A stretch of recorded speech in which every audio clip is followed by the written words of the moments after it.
Well, by the looks of it, it will be the same procedure as every year. Whenever the G20 or the G7 meet somewhere, protest is inevitable. Globalization critics come in many shapes and sizes, and they will all show up in force. And that protest usually doesn't stay polite for very long. Violence, unfortunately, can be expected. But I'm now joined in the studio by Christian Felber, who is an author and activist and an outspoken globalization critic.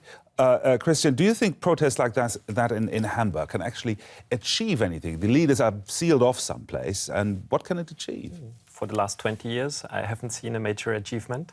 So we should have different rights to propose, to initiate laws and to change the rules for the world trade, to shift it from the World Trade Organization to the United Nations, to restrict the rights of transnational corporations, to ask them to do a common good balance sheet, to do a global fusion control and a tax authority. It would be a different type to shape the globalization and to make human rights and labor rights liable and suable instead of the means of the economy, which are trade and investment. They are just the means and they should serve the goals. And now they are being turned into goals in themselves. And this is a different type of protectionism. It's actually governments are producing a protectionism for the sake of investments and trade. Can I ask you, free trade is one of the big issues at this G20 summit. You want to put the brakes on free trade. Why? Briefly, if you can. Free trade is already the wrong term, because free trade is a disguise, a linguistic disguise for this already called protectionism. Free trade, what would it mean? That we enforce trade liably and also suably, although human rights are violated, although inequality is ever rising, although we heat global climate and destroy the environment. That's nothing with freedom. That's mercantilism, or it's enforced trade.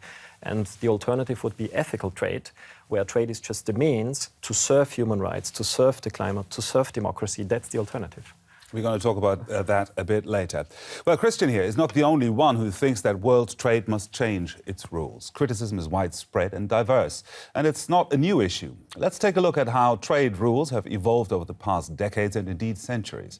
From the Middle Ages to today's G20, international trade has come a long way.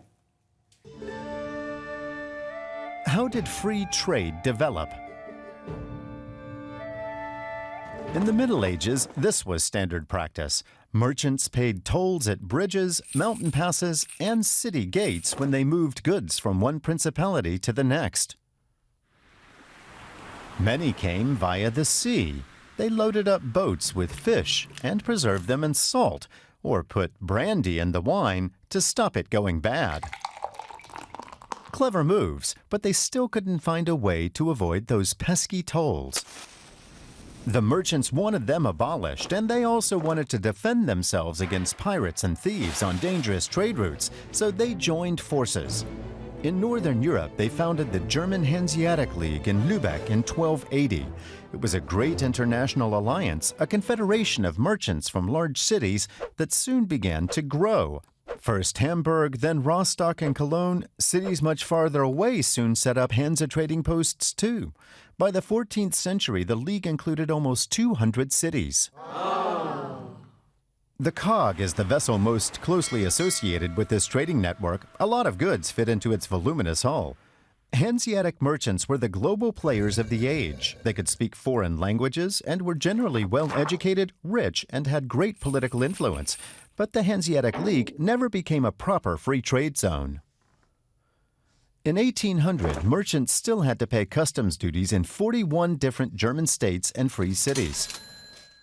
But increasingly, the idea of free trade caught on. In 1833, the German Customs Union created a large tariff-free area. Over a century later, the foundation for free trade in Europe was laid. The European coal and steel community was the forerunner of the European Union, which today guarantees free trade among its member states. The motive was not just economic. The idea was to create a system of shared values. After all, increasing trade also plays a role in promoting peace. Well, we're back with Christian Felber here. Christian, isn't that right? Isn't free trade one of the cornerstones of world peace? You don't kill anyone that you want I think that's a big myth. First, there are wars on resources, and there is forced migration due to free trade. People are killed through free trade.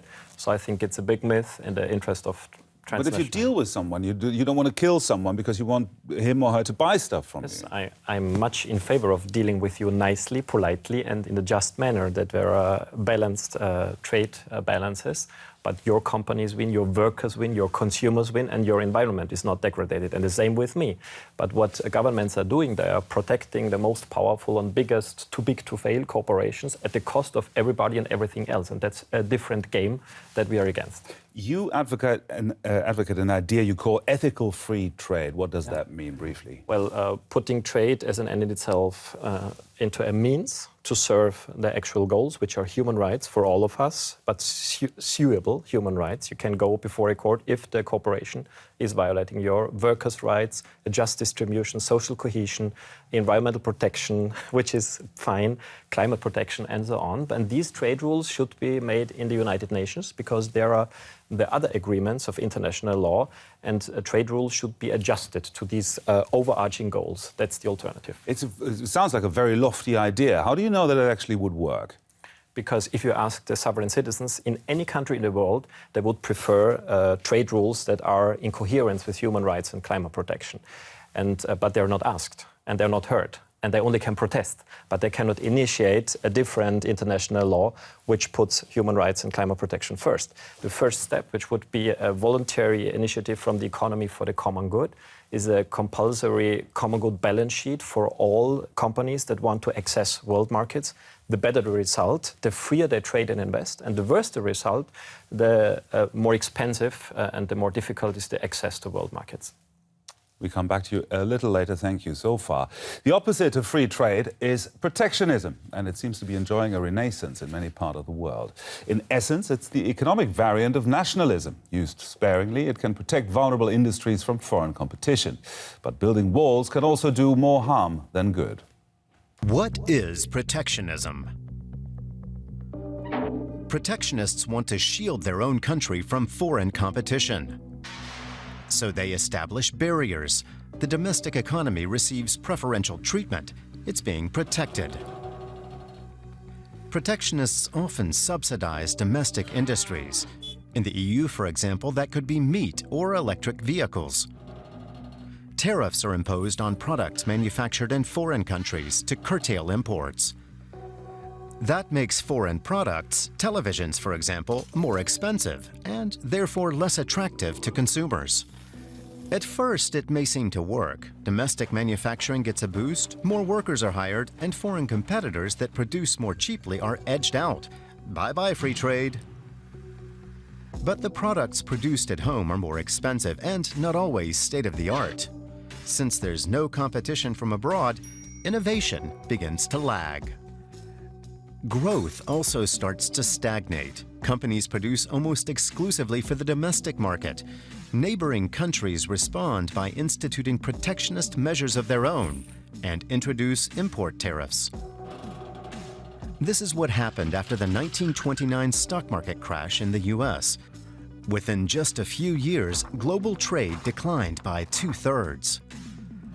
Once one country institutes protectionist measures, others follow in a kind of domino effect. Over time, protectionist countries tend to develop self-sufficient economies. Whether it's carrots, apples, or bananas, whatever doesn't grow at home is no longer sold. Goods become more scarce and growth suffers. And what about the protectionists? They're left with a mountain of debt. Subsidies are expensive.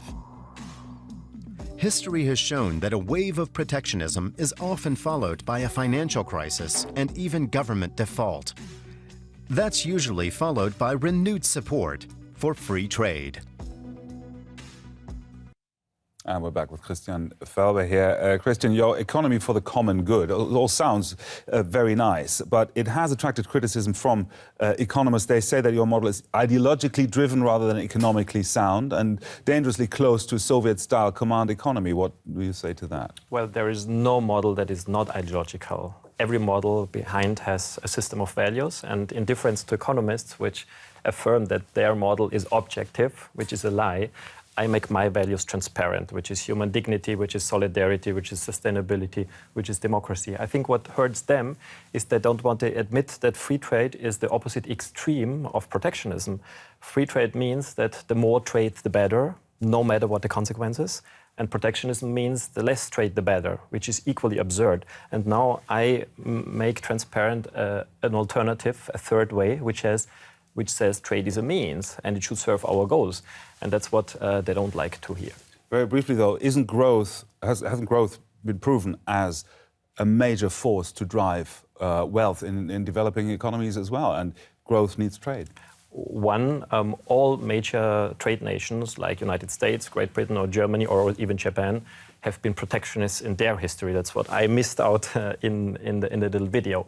And the second is global growth became ever lower with progressing free trade. So there is no correlation between more trade and higher growth. It's just not true. Christian Felber, thank you very much for your thoughts. Thank you for this.